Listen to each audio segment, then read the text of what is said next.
Pai do Senhor, desculpem. O Wendel, aproveita aí que eu não informei. Apesar que todos sabiam que iam ser às 10 horas, mas que já começou a live. Avisa aí no grupo, por favor, Wendel. Me dá um retorno aí. Se tá ok aí o áudio. Se dá pra me ouvir direito.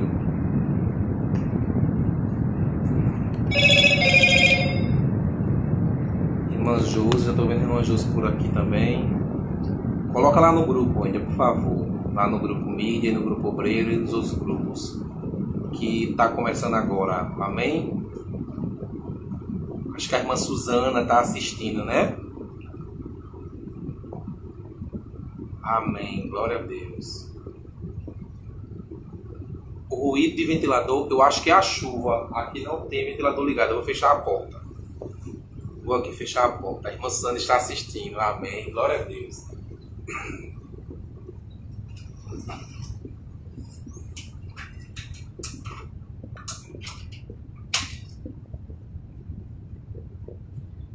Pronto. Melhorou, Wendel?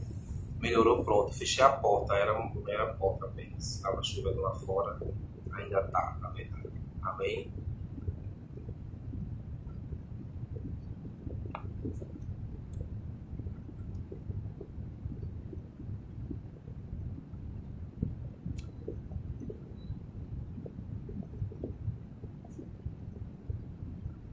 Aqui tá sem.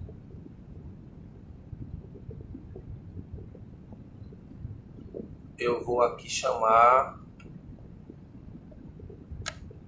Wendel, assim que tu tiver conectado novamente, eu te coloco, certo? Pra gente iniciar aqui junto.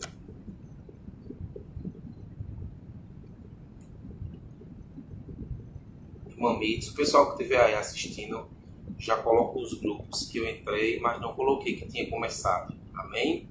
Estava marcado para as 10 horas, já são 10 e 2 e eu não coloquei no grupo que estávamos iniciando. Amém? Eu vou... Bianca, eu não estou achando o Wendel aqui, para já colocar ele. Ele vai operar nesse teu aí, né? Nesse que tá falando. Amém. Eu vou chamar aqui o Wendel, Bia Wendel, né? Eu vou chamar aqui. Amém. Já vai entrar e começar junto comigo. Iniciar com uma oração. Enquanto o Wendel está aqui entrando. E Mamites, coloca lá no grupo do Melodia, só para reforçar o que a gente já tinha colocado. Que estamos iniciando, amém? Mamites, coloca. Amém. Bom dia, Pai do Senhor Jesus, para todos. Pai do Senhor. Vamos iniciar com oração, né? A gente vai vendo aí como é que faz a parte da liturgia, né? Sim, Senhor. Oremos. Deus amado, querido Pai Santo, te pedimos, meu Deus amado, que nos ajude neste momento, Pai amado, a levarmos a tua palavra, a entendermos, meu Pai amado, que tu quer nos ensinar, nós estamos com ouvidos atentos, meu Deus amado, a aprender de ti, que o Espírito Santo da verdade venha repousar sobre nós, meu Senhor amado, nos instruindo em tudo, para que os jovens e os demais irmãos que estejam aqui escutando, assistindo, meu Pai, possam ser cada vez mais edificados na tua palavra, meu Pai amado. Que esse tempo de conquista, meu Senhor amado, que chegou enfim ali, meu Senhor amado, para Israel, venha também chegar em nossas vidas, meu Pai amado, como o seu cumprimento das promessas, que nos ajude a manter-nos firmes nesse propósito, nos capacite, nos abençoe, em nome de Jesus, em nome de Jesus. Amém. Amém. E aí, Wendel, a gente já inicia a lição, canta algum hino, diga aí, o que você acha mais interessante? O senhor fica à vontade, mas se quiser cantar um hino enquanto os nossos jovens vão chegando. Vou pegar aqui, então, Deixa eu pegar aqui.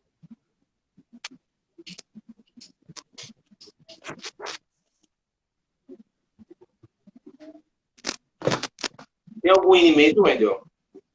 306, conhece? Alguém acordou aqui. Olha a cara. Bom dia, Lilica! Alguém acordou. 306. Amém. Deixa eu só mais um pouco. Como talvez tenha que cantar, é melhor chamar o Wendel, porque aí A palavra de Deus é um tesouro. Wendel, vamos fazer o seguinte. Eu não lembro desse hino, não. Tu começa. Eu vou só... A palavra de Deus é para mim um tesouro sem igual em valor. Fala do amor de Deus, do amor que não tem fim. Mais precioso do que ouro é este amor. A palavra de Deus é doce mais que o mel. O que a toma pela fé há de ser fiel, porque Deus nos concedeu o Emanuel, rocha viva donde mana leite e mel, luz que guia pela senda da paz e alumia os que em trevas estão.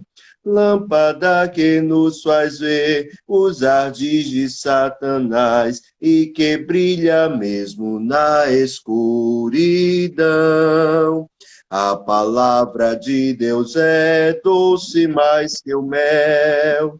O que a toma pela fé há de ser fiel, porque Deus nos concedeu o Emanuel, rocha viva donde mana leite e mel. É um farol que sempre resplandeceu e que mostra o porto da salvação. Quem na arca já entrou e do mundo se esqueceu, chegará por certo à eterna mansão. A palavra de Deus é doce mais que o mel. O que a toma pela fé há de ser fiel, porque Deus nos concedeu o Emanuel, rocha viva de onde mana leite e mel. Amém. Glória a Jesus. Amém. Glória a Deus. Eu não cantei, primeiramente, porque eu não estava muito bem sintonizado com o ritmo. E também porque quando a gente canta os dois, né? Chega em momentos diferentes na casa de quem está vendo. Tem um delayzinho aí um tempo. Aí não ia ficar bom pelos dois motivos. Porque eu nem conhecia a letra e porque os irmãos não iam escutar de forma igual, né? Amém. Então, já que chegou 10, tem 10, 11 telespectadores, 11 telespectadores, né? Claudiane está aqui, Daniele, e a gente vai começar aqui a lição, certo? Amém. Então, se tiver algum coordenador dos jovens, a irmã Mites aí, a irmã Raquel, a irmã Judene, relembre lá, faça um lembrete no grupo que já iniciamos aqui, amém? Então, Wendel, eu vou dar aqui o início, certo? Eu vou falar aqui sobre a parte de introdução, né, que apresenta a lição número 3, e aí você vai começando e a gente vai revezando aí, amém? Então, a lição do número 3, 19 de abril de 2020, trata sobre preparativos para a conquista. O texto do dia: o cavalo prepara-se para o dia da batalha, mas do Senhor vem a vitória. Provérbios, capítulo 21, versículo 31. Provérbios 21 e 31. A síntese diz: Deus conduz o seu povo e concede-lhe vitória, mas a glória por toda e qualquer conquista deve ser atribuída exclusivamente a Ele, o Senhor dos Exércitos. E aí, como objetivo da lição, a gente tem, normalmente, quase sempre, são 3 objetivos iniciados por verbos: mostrar, explicar e demonstrar. Mostrar o quê? Mostrar quais os preparativos que Josué determinou ao povo para a conquista. Explicar o quê? A respeito da necessidade de conhecer o ambiente da batalha, mas reconhecer que sem a intervenção divina, nenhuma vitória haverá. E demonstrar a coragem e a fé de Raabe, a heroína improvável. Olha que interessante, né? Então, a lição de hoje promete. E o texto bíblico para os irmãos que estão acompanhando e para os jovens aí que não têm lição, e os demais irmãos que não têm lição também, está em Josué, capítulo 2, os versículos 1 e 9, não do 1 ao 9, o versículo 1 e o 9, depois o versículo 11, o 23 e o 24. Ou seja, a gente vai no capítulo 2 ler esses 5 versículos. O versículo 1, o 9, o 11, o 23 e o 24. E ele diz assim: E enviou Josué, filho de Nun, 2 homens desde Sitim a espiar secretamente, dizendo: Andai e observai a terra e a Jericó. Foram, pois, e entraram na casa de uma mulher prostituta, cujo nome era Raabe, e dormiram ali. E disse aos homens: Bem sei que o Senhor vos deu esta terra, e que o pavor de vós caiu sobre nós, e que todos os moradores da terra estão desmaiados diante de vós. Ouvindo isso, desmaiou o nosso coração, e em ninguém há mais ânimo algum por causa da vossa presença, porque o Senhor vosso Deus é Deus em cima nos céus e embaixo na terra. O 23 diz: Assim aqueles 2 homens voltaram e desceram do monte, e passaram e vieram a Josué, filho de Nun, e contaram-lhe tudo o que lhes acontecera. E disseram a Josué, o 24, e disseram-lhe a Josué: Certamente o Senhor tem dado toda esta terra nas nossas mãos, pois até todos os moradores estão desmaiados diante de nós. Amém. E aqui, Wendel, como introdução, a lição aqui mostra para que a gente venha lembrar, né, que sobre as últimas instruções de Moisés. Podemos perceber, mediante a leitura do texto bíblico, que os hebreus estavam agora melhor organizados, conscientes de sua missão histórica e mais disciplinados, com a chegada deles às fronteiras da Terra Prometida. O discurso final e a morte do líder Moisés, Josué já estava devidamente confirmado como comandante-chefe em seu lugar. O povo entendeu que estava chegando um novo tempo para as suas vidas. A promessa que há séculos pairava sobre a nação agora tornar-se-ia realidade. Os hebreus subiam como no episódio do Mar Vermelho. Deus precisava intervir fortemente para que eles pudessem entrar na Terra Prometida. Então Josué ordena ao povo, pela fé, que façam os preparativos para atravessar o Jordão e conquistar a herança. E aí, antes de passar para você, Wendel, essa introdução aqui eu acho ela muito pertinente e eu vou trazer isso para passar a bola para você iniciar o tópico 1. É interessante porque essa conquista é uma consumação, ou seja, é uma efetivação daquilo que iniciou, não simplesmente em Moisés, mas em Abraão, quando Deus disse que daria aos descendentes de Abraão, né, que eles saíssem da terra da parentela para um lugar que ele iria mostrar. E isso se passa há muitos anos. Passa a era dos patriarcas, os demais, iniciado com Abraão, Isaac, Jacó. Os demais patriarcas iniciam com Moisés ali naquela peregrinação para o Egito, aquela libertação do povo, a peregrinação ali rumo ao deserto, a terra prometida. E, enfim, eles chegam nas fronteiras daquele lugar. Ali, né? Só precisavam apenas ali atravessar o Jordão. Ou seja, a gente percebe que não é simplesmente o início em Moisés, nas promessas que Deus fez em Moisés, mas inicia com aquela promessa, o cumprimento de uma promessa muito anterior, feita lá a Deus, por Abraão, né? Feita lá por Deus a Abraão.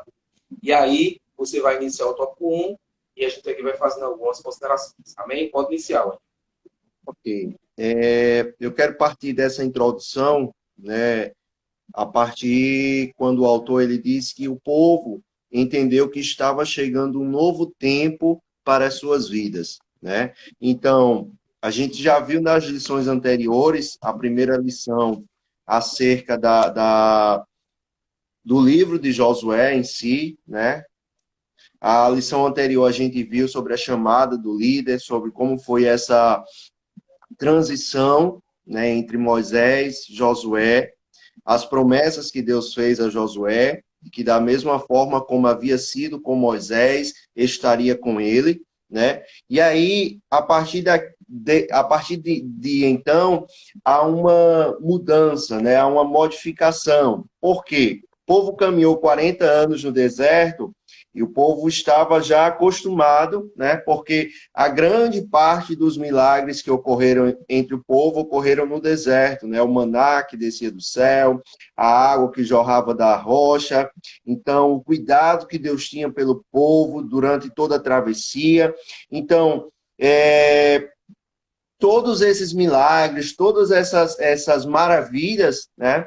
Elas passaram a cessar ali. A nuvem, né, a coluna de fogo havia ficado e agora o povo viveria, né, um novo tempo. E aí, a esse novo tempo é que o autor ele denomina de um tempo de conquista, né? E aí nós vamos ver, nesse tópico 1, o povo ele precisaria agora fazer a sua parte, né? Não seria mais apenas estar na dependência de Deus, não que eles deixariam de ficar na dependência de Deus, mas a partir de então eles precisariam lutar para conquistar a terra prometida, né? E outra parte interessante também que nós vamos ver, né? Josué, a princípio, ele reúne os príncipes, né? E ele diz, dá ordem para que cada um saia pelo meio do arraial e ordene ao povo para que o povo proveja a sua comida. Né? Até então, o povo era acostumado a apenas receber da parte de Deus, né? Ia lá, pegava o maná, se alimentava. Então, não tinha preocupação em prover. Mas, a partir de então, eles seriam os responsáveis pela sua própria provisão. E agora, como fazer isso? Né? Uma nova realidade, são novos caminhos, novos fatos. Então, Josué, ele precisava de cooperadores, né? Ele precisava de pessoas que lhe auxiliassem, assim como Moisés. Né? Moisés, seguindo a orientação do seu sogro, ele estabeleceu capitães, estabeleceu cabeças que o ajudassem no controle do povo. Da mesma forma, Josué, ele estabeleceu esses comandantes, esses príncipes das tribos, que foram responsáveis por esse apoio, por essa ajuda, né? E aí a gente traz uma aplicação aqui para as nossas vidas, os nossos dias, é que o líder, ele não tem condição de fazer nada só. Se é uma coisa que nós aprendemos na liderança, né, é que o líder ele sempre precisa de ajuda, sempre precisa de apoio, quer sejam dos seus liderados, quer seja dos seus companheiros. Né? O líder ele nunca faz nada só, porque se for só o líder, não vai dar certo. Então tem que ter esse apoio, tem que ter essa participação coletiva, né? Então, a partir de agora, o povo, como você falou aí, havia promessa, né? A promessa estava de pé, eles estavam mais perto do que nunca de alcançar a promessa, porém era necessário que eles lutassem para conquistar a terra prometida. Havia uma batalha à frente, né? Havia um novo tempo à frente. Então, eles precisariam se adequar àquela realidade, eles precisariam atravessar o Jordão e lutar para conquistar a sua herança, né? E também,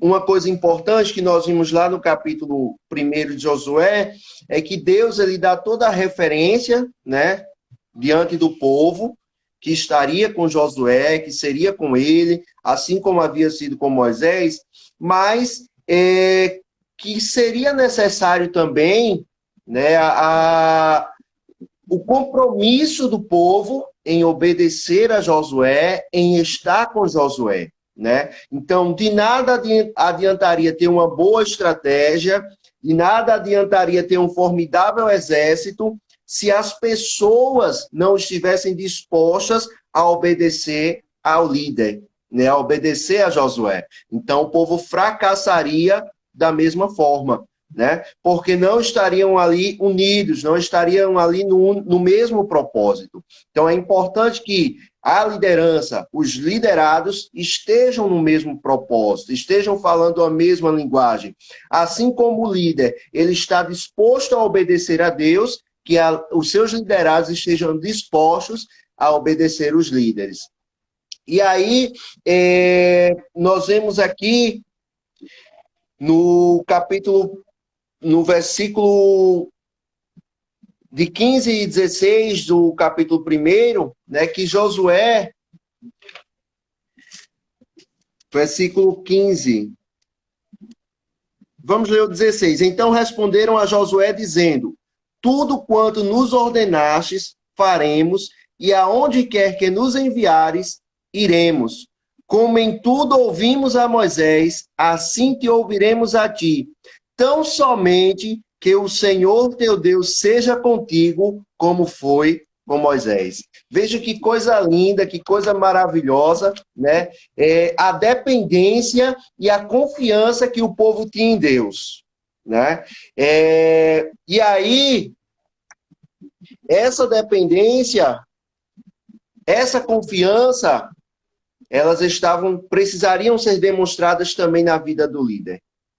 O povo disse: olha, Josué, nós vamos obedecer, nós vamos seguir as tuas ordens, nós vamos ser contigo. A única coisa que nós queremos é que Deus seja contigo, que Deus seja na tua vida, assim como ele era com Moisés, né? Então, quando os liderados, eles veem a presença de Deus, eles sentem a presença de Deus, eles veem o agir de Deus na vida do líder, a obediência se torna mais fácil, né? Mas, digamos assim, se torna mais simples você se submeter às ordens, porque você sabe que aquelas ordens, elas não estão vindo diretamente do líder, mas são ordens de Deus, passadas pelo líder, que é o caminho, e chegadas até os liderados, e se obedecidas, com certeza serão vitória na certa, né? Então, resumindo esse primeiro tópico, nós vamos ver isso, que o povo precisaria, a partir de agora, fazer a sua parte, né? Precisaria lutar, precisaria conquistar a terra que estava diante deles, né? Porém, nós vemos aqui que era necessário ainda essa interação entre o líder e o povo. E aqui o povo dá total liberdade a Josué, né? O povo se submete totalmente a Josué com apenas este requisito, né? Que Deus fosse com ele, assim como tinha sido com Moisés, porque aí eles tinham certeza que daria tudo certo e eles seriam vitoriosos. Amém? Amém. Tremendo. Isso, quando você fala, é importante as coisas de Deus trabalhar sobre esse princípio. Assim, o que a gente espera ver, parafraseando, né, essa parte que você leu aí, o que a gente espera só, Josué, a gente vai fazer a nossa parte. A gente vai lhe obedecer, mas o que a gente espera é que o Deus que foi com Moisés seja também com você. Ou seja, já estava colocando Josué no estreito. E aí isso é o princípio do conservadorismo, né? Nós, como nós cristãos, protestantes, temos isso como ideologia, sermos conservadores, conservarmos a essência de Deus, entendendo que Deus é o mesmo, não mudou, isso do ponto de vista espiritual. Mas, apesar deles observarem, deles saberem que deveriam obedecer a Josué e esperavam ver em Josué, né, o mesmo Deus poderoso, forte ali, mantenedor, que viram também em Moisés, mas Deus ali estava fazendo isso sobre uma perspectiva diferente, como você bem mostrou ali, né? Era o mesmo Deus, mas que estava ali ensinando aquele povo todo aquele assistencialismo, porque o que a gente viu sobre o domínio de Moisés era que aquele povo viveu com muito pouca fé, reclamando, murmurando o tempo todo, questionando o tempo todo, né? E até as pessoas que deveriam ajudar Moisés, Miriam e Arão, muitas das vezes comungando desse sentimento do povo, fazendo com que Moisés muitas vezes estivesse isolados. Ou seja, então Deus, olha só, o que é que o ser humano precisa como essencial? Água, comida e ali, sei lá, se aquecer um pouco do frio, né? De luz, pelo menos, para poder caminhar, já que vai ser preciso eles peregrinar, é o essencial para aquele povo que estava peregrinando. Aí Deus, como você bem disse, em relação à água, a rocha estava jogando água. Em relação ao calor, que era intenso, tinha nuvem de dia que dava sombra. Em relação à noite, que era escura, tinha uma coluna de fogo para clarear. Em relação à comida, tinha maná. Ou seja, era um assistencialismo divino que estava ali ajudando o povo em tudo. Mas mesmo com todas as condições favoráveis, aquele povo questionava, reclamava, não tinha fé. E aí, sobre o domínio de Josué, Deus traz uma perspectiva diferente. A palavra, no início do livro de Josué, já é diferente. É esforça-te, levanta-te, faça assim. Ou seja, a gente já percebe o imperativo, né? Dentro agora daquele chamado de Deus para Josué e um chamado de Deus também ali para aquele povo. Era de saia da acomodação, parta. O Deus que disse a Moisés, nessa guerra não tereis que pelejar, né? Parai e ficai pronto e ver do livramento, dizia diferente agora a Josué. Levanta-te, né? Guerreia, prepara o teu exército, prepara o teu povo para conquistar aquela terra. Se preciso for, vocês vão guerrear. Então é uma perspectiva diferente do Deus que quis ensinar ali, mas que mesmo com todas as condições favoráveis, aquele povo ali era muito murmurador, faltava neles muito pouca fé. E a gente já vê aqui um comprometimento do povo, né? Diferente da época de Moisés, que era um povo mais acovardado, um comprometimento do povo de dizer assim, a gente vai escutar, a gente entende, a gente vai obedecer, a gente vai ser submisso. E é isso que faltava para que aquele povo pudesse, de fato, conquistar. Ou seja, aquele povo que antes estava rodeando, agora estava uma terra prometida. Só era atravessar o Jordão, mais 7 quilômetros, chegava ali a Jericó, por exemplo, né? Que é onde eu vou entrar aqui na lição. E aqui ele vai falar assim, o tópico 2, que é a parte que eu estava aqui meditando. O tópico 2 vai falar assim, ó, enviados para o reconhecimento da cidade. Aí, olha que interessante, Wendel, que eu estava observando aqui. A lição não traz, mas Deus me fez lembrar de alguns conceitos interessantes em relação a estratégias de defesa, a estratégias de combate. E o que foi esse conceito que Deus me fez lembrar? Esse povo, ele estava, aqui a lição trata sobre os preparativos para a conquista. Então, a ideia que nos traz é, esse povo já sofreu tanto, já passou pelo deserto, já peregrinou, já viu ali prestes a ser consumido ou pelo mar ou pelo povo do Egito, mas Deus o tempo todo livrou. Agora era só tomar posse. Mas a gente sabe que não era bem assim. Eles precisavam ainda obedecer, escutar, precisavam ainda se levantar, precisavam ainda... Existia todo um preparativo, não era apenas só tomar posse naquele momento. Eles estavam na iminência, porém, eles ainda tinham algo a fazer. Então, no chamado de Deus nas promessas da nossa vida, não nos isenta de algumas responsabilidades. Né? O Deus que disse a Josué, eu te ajudarei, disse primeiro, esforça-te. Ou seja, se empenhe, ou seja, busque estratégias, ou seja, se capacite, né? Vai ser muito mais fácil. Muitas das vezes a demora, ou melhor, o tempo da vitória é proporcional ao meu esforço. Às vezes eu quero aquilo, sei que Deus tem aquilo para me dar, Ele me prometeu, mas às vezes o meu esforço é pouco e só faz protelar cada vez mais aquela vitória. E foi o que a gente viu, aquele povo peregrinou tanto, né? Porque eles precisavam ser preparados e estarem prontos. E quando estavam, eles não foram de imediato tomar posse. Eles ainda tinham que se preparar e planejar. E aí é interessante que em tudo isso, Josué entende uma coisa. Olha que interessante. Lá em Moisés, que foi o período que eu que classifiquei aqui como um assistencialismo divino, Deus como interventor de todo o processo ali, intervindo, guerreando por eles. Eles não tiveram que guerrear durante o deserto, né? O tempo todo era Deus ali intervindo, dando água, dando luz, dando alimento. Aqui, Deus lá atrás disse para Moisés, Deus disse a Moisés, envia espias para ver a terra. Aqui não é Deus que diz a Josué. Josué entende que era preciso utilizar a mesma estratégia que Moisés tinha feito lá atrás. Você percebe que Josué aqui já estava capacitado. Era como se Moisés ou não tivesse essas condições, né? Porque Moisés foi um líder do ponto de vista teológico e do ponto de vista da fama muito maior do que Josué, mas era como se Deus não tivesse trazido a mente de Josué ou se não permitisse Josué traçar algumas estratégias. Ele disse, envia. Deus disse para Moisés, envia espias. Aqui não, o próprio Josué entende que era preciso utilizar algumas estratégias e lembrou do que Moisés tinha feito e foi fazer aqui igual. E essa questão de enviar espias, ou seja, essa estratégia de espionagem, né, de mandar pessoas para se infiltrar no terreno do inimigo, para coletar dados, como a própria Bíblia diz, para fazer algum relatório, para melhor entender como era o comportamento daquele povo, como era a dinâmica da cidade. Isso é uma estratégia muito atual nos dias de hoje para os grandes exércitos e até em termos de segurança pública, não só de defesa. Os países que mais investem em inteligência, em espionagem, em infiltrar algum agente ali secreto no terreno do inimigo, melhor eles têm estratégias e planos para combate. Você vê que os Estados Unidos eles investem fortemente nisso para manter a soberania, o Estado forte e poderoso que é. Então, Josué, sem nenhuma tecnologia, sem nenhum estudo conceitual, sem nenhum estudo sistematizado de arte de guerra, de nada, Josué envia espias, ou seja, numa atividade de inteligência, a gente pode dizer assim, de inteligência, para entender qual era a dinâmica da terra de Canaã. Quem eram aqueles povos, como eram as cidades, porque Jericó era apenas uma das cidades, né?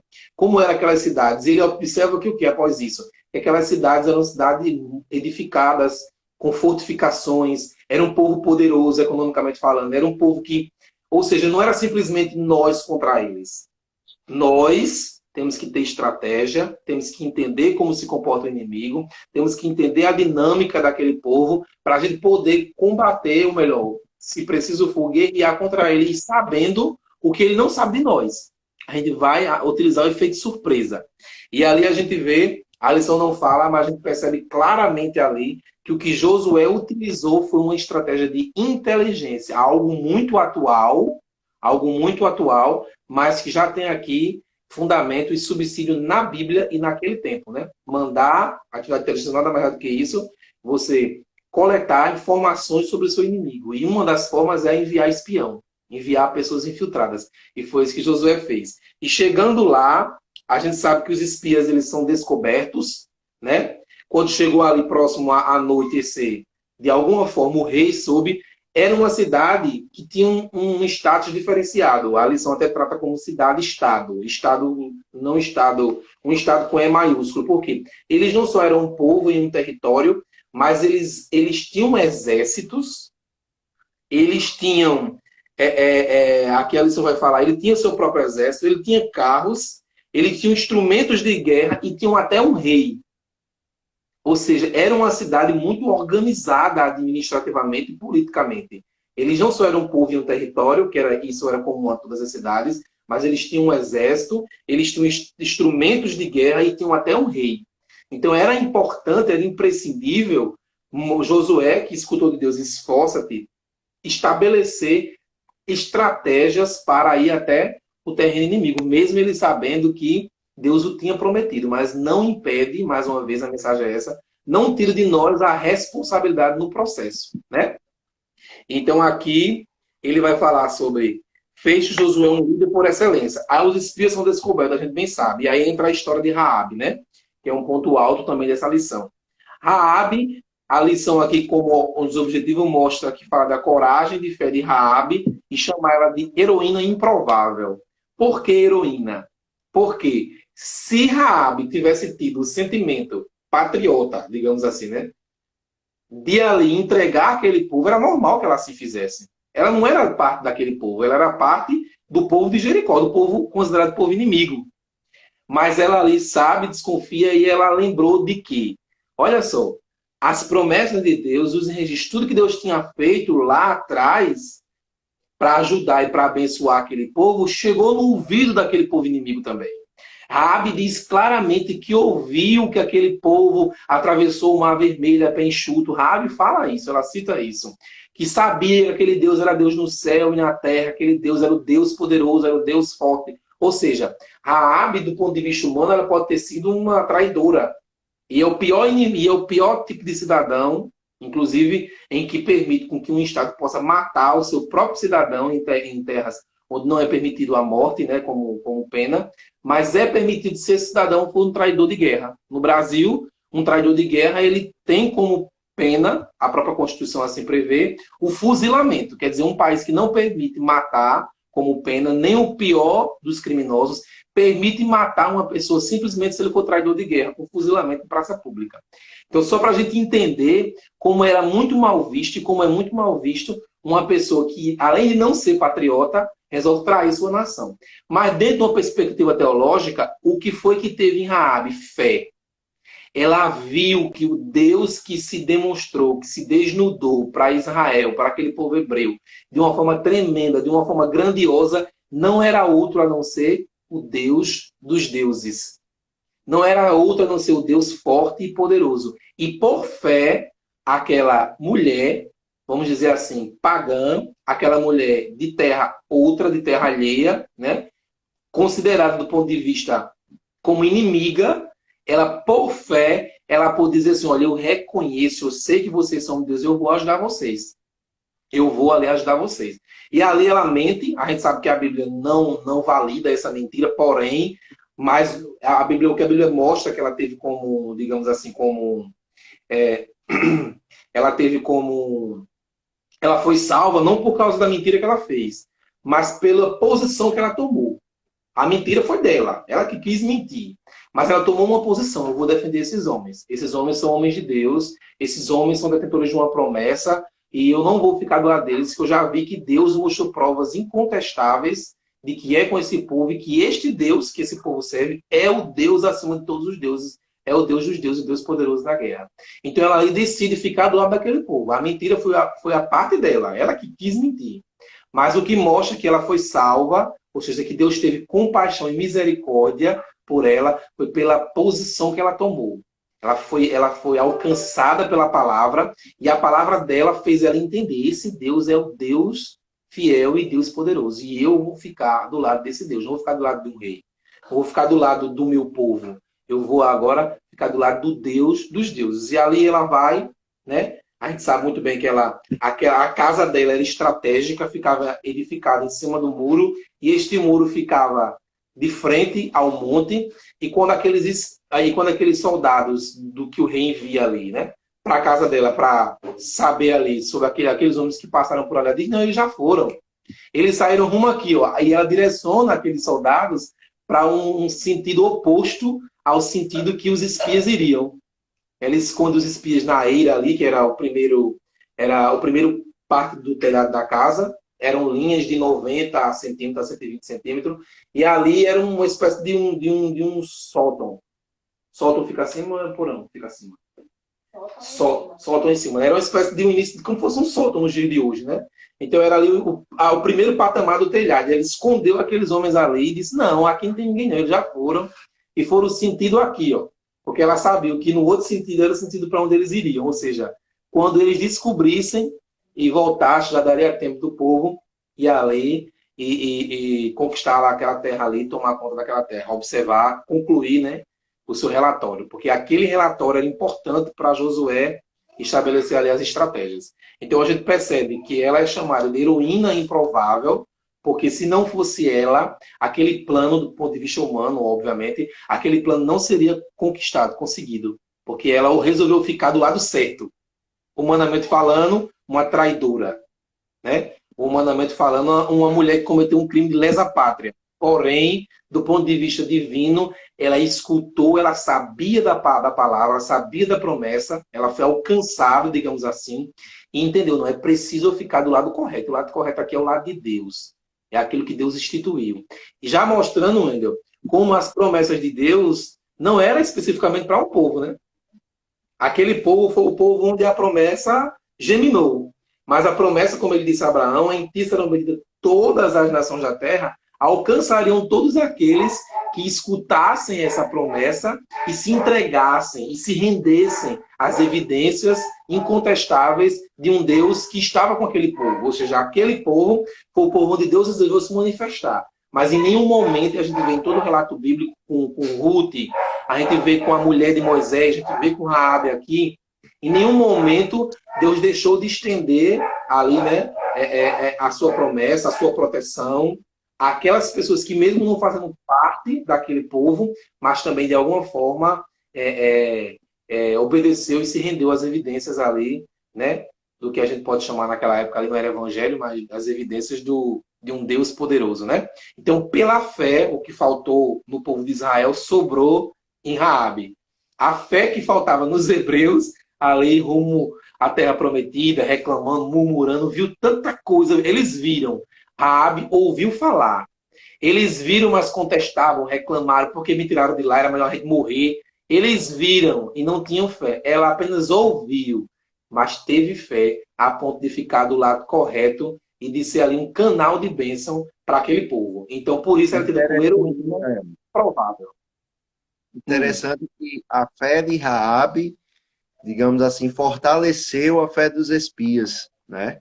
Porque Exatamente. quando eles chegaram lá, que estavam ali escondidos, e ela os acolheu, e no versículo 9 do capítulo 2, ela vai dizer assim: bem sei que o Senhor disse aos homens, bem sei que o Senhor vos deu esta terra, e que o pavor de vós caiu sobre nós, e que todos os moradores da terra estão desmaiados diante de vós. Né? Então, ali para os espias, já foi a confirmação de que a terra já tinha sido entregue pelo Senhor nas mãos de Israel. E aí, quando eles, depois de toda essa trajetória, eles trazem essa palavra até Josué, é mais uma confirmação para o líder, né, de que Deus estaria à frente, de que a terra seria possuída, né? Então, no caso, um fato interessante, e aí tem uma pergunta de Leandro também, para a gente responder. Ele pergunta se Raabe e sua família serviam a Deus, né? Até esse momento, né, eles só ouviam falar das maravilhas desse Deus, mas eles não serviam, né, digamos, a esse Deus. A partir do momento que há toda a queda de Jericó, que o Senhor poupa a vida deles, e a Bíblia vai nos mostrar, a história vai nos mostrar, né, que Raabe, ela se casa com um homem de Judá, gera um filho, que é o Boaz, né? Lá na frente, Boaz se casa com Ruth e assume, né? A sua geração assume a linhagem real, vindo a tornar-se ascendente do Senhor Jesus. Então, nós vemos que por trás de todo esse plano de fundo aí, havia um propósito de Deus, né?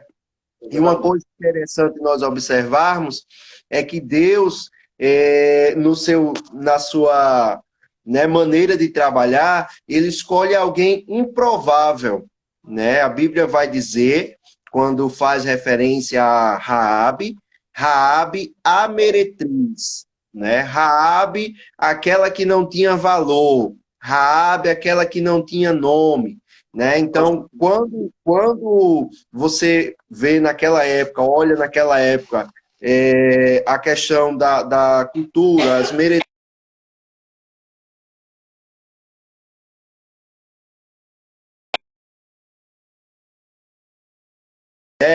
eram mulheres, né, a mentir.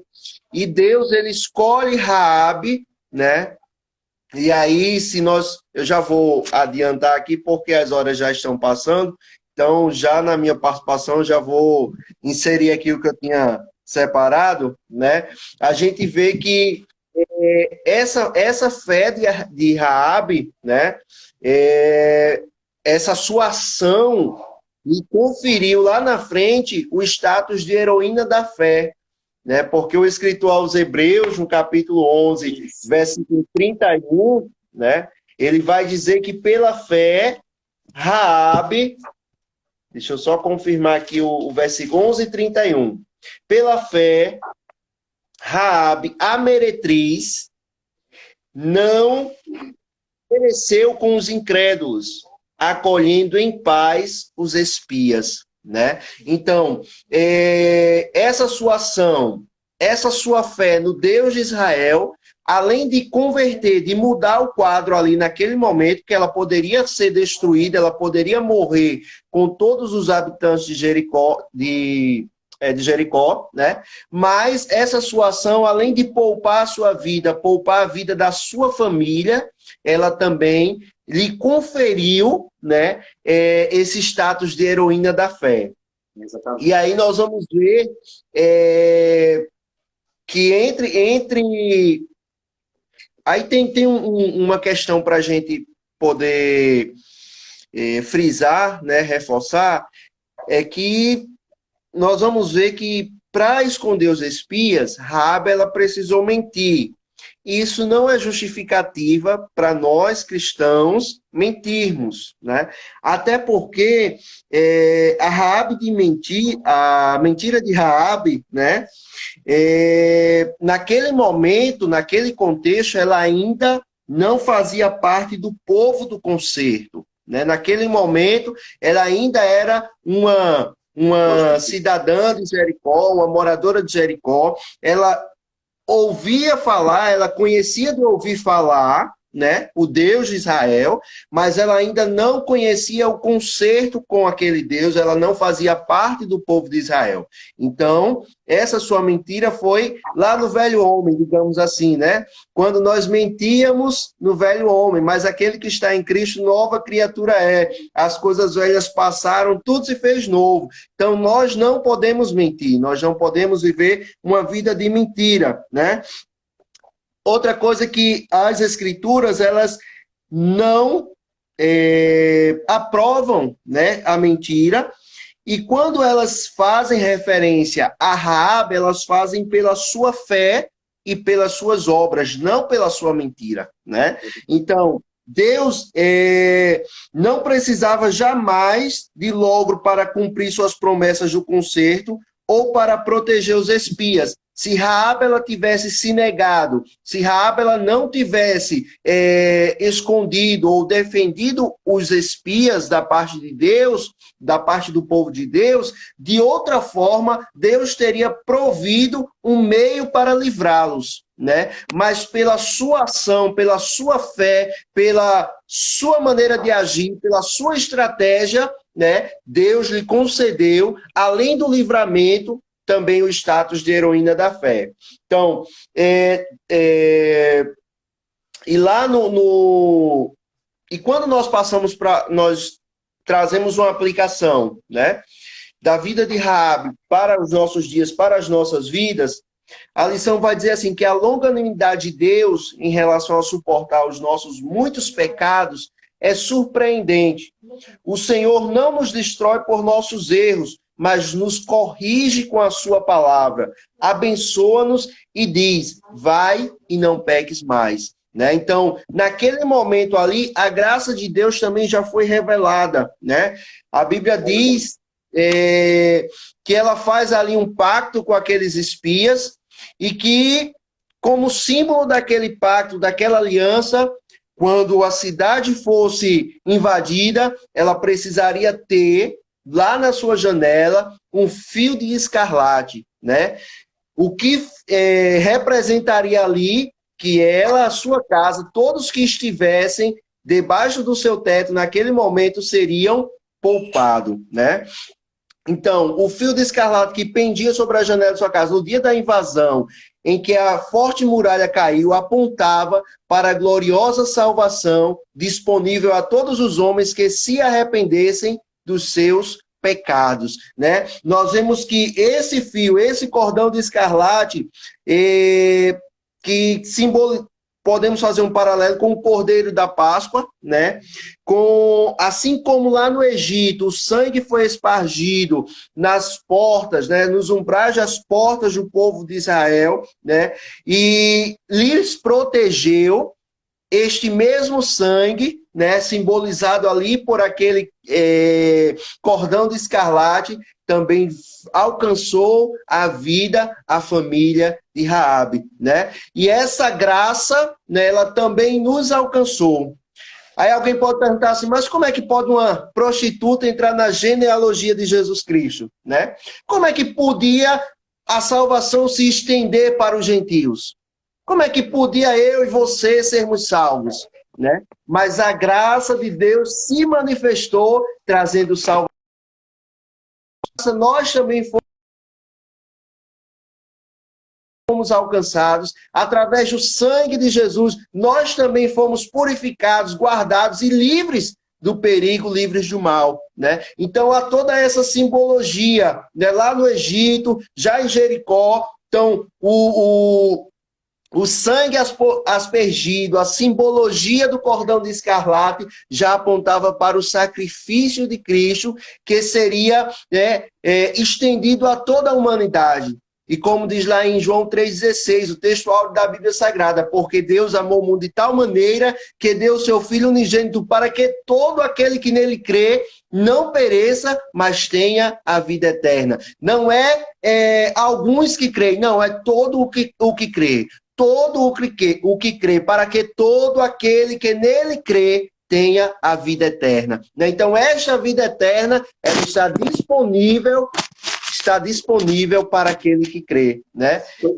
E essa história, ela nos traz, assim, um exemplo, né, de fé, de coragem, e do agir de Deus, de como Deus age, de como Deus se utiliza, né, de quem muitas vezes a gente não considera, de quem muitas vezes a gente acha que não tem condição, que é improvável, mas aí Deus age através daquela pessoa para mostrar que o poder é dele, a glória é dele, quem faz é ele, a soberania é dele, né? E ele faz com quem quer, como quer, da forma que ele quer, e cabe a nós apenas aceitar o agir de Deus, compreender e crer. Amém? Wendel, e tá meio que travando aqui, eu não sei, mas acho que agora foi. O interessante é como você bem colocou, né? A gente não simplesmente força o texto. O texto é claro em mostrar o quanto Raabe ela foi ali convertida, né? Após a chegada dos espias, a gente pode dizer assim, né? Por quê? Porque, respondendo até a pergunta do Leandro, a lição, o texto bíblico diz claro que ela diz assim: o vosso Deus é Deus em cima dos céus e embaixo na terra. Ou seja, não era o Deus dela, né? Ela apenas tinha ouvido falar. E se fosse o Deus dela, eles não colocariam na perspectiva de uma prostituta, mas já de uma mulher salva. Por mais que em algum passado lá atrás ela tivesse sido, mas se naquele momento ela fosse uma mulher que adorasse a Deus, ela não seria chamada de prostituta. E ali mesmo com todo o passado, com todo esse status de prostituta, de mulher pagã, de mulher de terra inimiga, mas ela, como você bem disse, é citada entre tantos personagens do Velho Testamento como uma heroína da fé, através de Hebreus 11, que é considerado como a galeria dos heróis da fé. Quer dizer, também não foi pouca a fé dela e não foi algo tão simples, que ela também é contada na genealogia de Jesus Cristo. Coisa rara. Por 2 pontos. Era uma prostituta, 3, na verdade. Prostituta, ela era pagã, e o 3º ponto, ela era mulher. Obviamente que ela não traz como na perspectiva de que gerou, mas lá tem Raabe. Na genealogia de Mateus vai falar claramente assim, do lado ele faz uma ressalva. Raabe. Aí depois faz uma ressalva em Ruth. São as únicas ressalvas que se faz na genealogia para trazer o nome de mulheres, por mais que são citadas à margem, mas é citada, é a de Raabe e a de Ruth. Para mostrar como a fé foi ali fundamental. E aí, complicando, mostrando alguns versículos da Bíblia que condiz com isso. Deus confunde as coisas loucas, né? Deus usa as coisas loucas para confundir as coisas sábias. E outro versículo, Raabe era uma mulher que pecou de forma abundante, mas a Bíblia diz que onde abundou o pecado, superabundou a graça. A justiça de Deus para aquele momento era: Raabe tem que morrer, porque ela é de terra inimiga, porque ela está assentada numa terra em que eu prometi a vocês. Eu prometi que onde vocês pisassem a planta dos vossos pés eu daria aquela terra. E estava lá Raabe atrapalhando, sendo o obstáculo, né? Pertencendo, né? Aquele povo que fazia parte da promessa de Deus. Ou seja, aquele povo que era o obstáculo para se cumprir a promessa de Deus. Mas muito maior do que a justiça foi a misericórdia de Deus. A justiça dizia: Raabe tem que morrer. Raabe tem que... Mas a misericórdia de Deus não, ela tem que ser alcançada, porque ela teve fé. Num período da lei, ela foi alcançada pela sua fé. Pela fé num Deus que ela disse: esse Deus é o Deus dos céus e o Deus aqui também, embaixo da terra. Amém? Então, para concluir, eu não sei se o Wayne tem mais alguma consideração, a lição aqui traz assim: sobre ela como uma mulher de estratégia, porque ela não só resolveu ficar do lado deles, mas ela bolou um plano de salvar a vida deles, por mais que esse plano não precisasse de uma mentira. mas a mentira faz parte do livre-arbítrio do ser humano, né? O ser humano tem como livre-arbítrio, ele mente ou fala a verdade, e ela ali resolveu mentir. Mas, independente da mentira, ela teve uma estratégia. Eu vou salvar ele, eu vou fazer assim, assim, assado. Então, ela foi uma mulher de estratégia. E ali, o fio de escarlate, eu costumo dizer que é talvez a primeira simbologia da cruz. Uma vez que a base das janelas ela é na horizontal, né? E o fio ele desce na vertical. Então a primeira ali, primeira simbologia de uma cruz ali, né? E o escarlate é uma cor que no espectro ele fica mais próximo do carmesim, que é a cor do sangue, né? E a gente sabe que foi o sangue de Jesus que verteu e que nos salvou. Ou seja, você vê que nada é aleatório. Tudo tem um significado, tudo tem tudo faz parte de um Deus que projetou tudo nos mínimos detalhes, né? Então, é isso aí, Wendel. Eu vou trazer aqui a conclusão da lição e vou passar para você aí finalizar como você bem entender. Mas na conclusão a lição traz: o livro de Josué conta a história de milhões ao líder, esperando um milagre para atravessar um Jordão rumo a Canaã. O povo, atendendo a ordem de Josué, preparou-se para a conquista e Deus fez milagres. Levantou até inimigos para o ajudarem, como foi o caso de Raabe, a meretriz, a qual, pela fé, não pereceu com os incrédulos, acolhendo em paz os espias. Hebreus 11:31. Então, essa é assim que eu concluo, com essa conclusão da lição, e passo para você aí finalizar. Amém?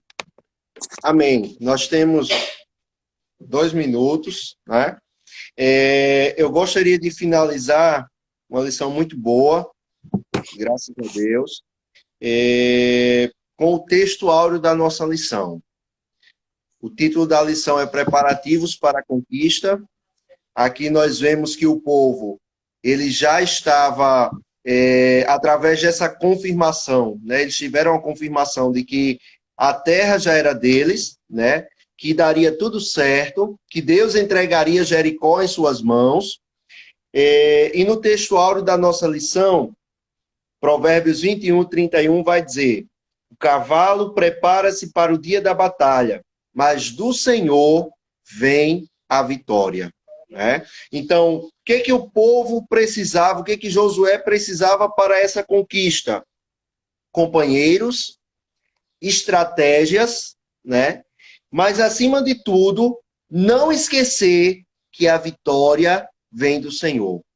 Né? Então, que nós, da mesma forma, possamos lembrar, né, que a vitória ela vem do Senhor. Você precisa fazer a sua parte para conquistar. Né? Deus faz a promessa, Deus cumpre a promessa dele, mas nós precisamos fazer a nossa parte para conquistar as promessas de Deus. E se for necessário, precisamos ir à luta. Se for necessário, precisamos ir à batalha. Se for necessário, precisamos enfrentar. Né? E não podemos esquecer de que a vitória vem do Senhor. Que nós possamos ficar com esta lição. O horário já foi, teria muita coisa boa para a gente aproveitar, mas no próximo domingo nós estaremos aqui novamente dando continuidade. Será um assunto bem mastigado, né? Nas nossas próximas aulas, e o Senhor ele vai nos ajudar a trazer aquilo que está no coração dele para os nossos corações. Que Deus abençoe a todos os nossos alunos da EBD, nossos jovens, né, nossos irmãos e irmãs que estão nos acompanhando. Um abraço a todos, e vocês vão ficar agora com a lição de adultos com o nosso pastor Manuel Queiroz, né? Um tema, um assunto muito bom também, falando sobre eleição, né, e predestinação. Amém, Micael? Vamos orar? Amém. Vamos orar. Oremos. Deus amado, querido Pai Santo, te agradeço, meu Deus amado, por essa palavra, meu Deus amado, por essa lição abençoada, meu Pai amado, em que percebemos, meu Deus amado, em que tivemos a certeza, meu Pai, que Tu nos abençoasse, nos instruísse, meu Senhor amado, para podermos abençoar vidas ali do outro lado dessas telas, meu Pai. Continue capacitando o nosso evangelista Wendel, a mim, meu Deus amado, para podermos ali admoestarmos, ensinarmos, trazermos, meu Senhor, a Tua palavra, a Tua vontade para esses jovens, meu Deus amado, para todos quantos estiverem nos ouvindo, meu Pai. Nos ajude, nos capacite, Fique com o nosso pastor Emanuel.